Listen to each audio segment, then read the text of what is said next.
ഏതായാലും ഒരു കാര്യം ഞാൻ തീരുമാനിച്ചു. നീ മറ്റൊരാളുടേതായെന്ന് ഉറപ്പാകും വരെ ഞാൻ മൂകാംബി അമ്മയുടെ ഈ മണ്ണ് വിട്ട് എങ്ങോട്ടും പോയില്ല.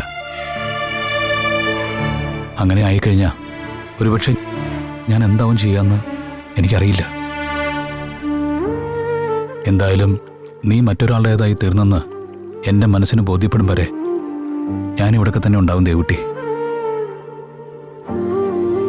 ഒരിക്കൽ കൂടി എൻ്റെ വക പിറന്നാളാശംസകൾ.